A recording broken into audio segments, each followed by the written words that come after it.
চুপ দে। আমার মন মেজাজ সব শুকিয়ে গিয়েছে। আমার লাইফে তোমাদের ঘটনা বলছি শোনো। বাড়ি থেকে আসার সময় ট্রেনে চাপলাম, ফোনটা কানে লাগাইলাম, আর একজনা কান কি চলে এসে আমার হাতটা লড়িয়ে দিল, আর মোবাইলটা পড়ে গেল, আর ডিসপ্লেটা ভেঙে গেল। কোনো রকম কষ্ট করে ঘর এলাম।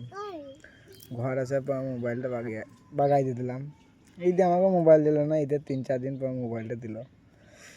মোবাইলে নিয়ে আসার পর সিমটা ভরে খানিক্ষণ চললো, দিয়ে আমরা আবার সিমটা কি হয়ে গেল, আর সিমের আর টাওয়ার দিচ্ছে না।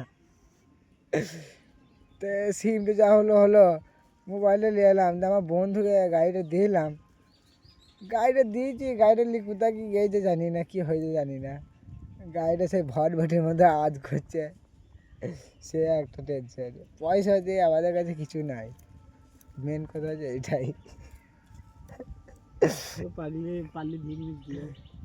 তা আমি ভিক চাবো না মারা, যা চাচ্ছে এইভাবে খালি লাইভ আমার যতক্ষণ ফারো চলছে, যে এরকম দিন গোনা গেছে, এরকম দিন না গেলেই আমার এইগুলো এইরকম দিন আমার জন্য না কোনোদিন আসুক।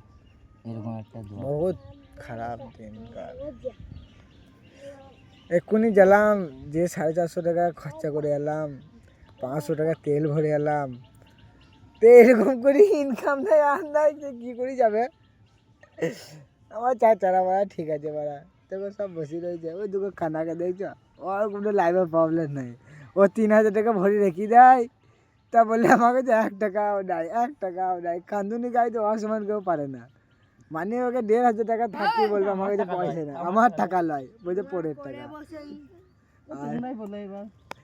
এই ছেলেকে দেখছো, ফয়ু মুখো চুলগুনাকে রেখে দিয়েছে তোকে গাড়ে। আমার চাচা আমার মুখ লুকিয়ে আছে, বুঝতে পারলে তো, একদম বাজে ছেলে। বিয়ে করবার জন্য লাফাইছে, খালি বিয়েটা হচ্ছে না আমার চাচার।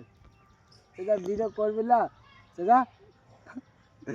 আমার চাচা লাইফেও প্রচুর প্রবলেম, আমার মতনই, খালি টাকা পয়সার টান। অভাব গেছে না, কপালে হাত।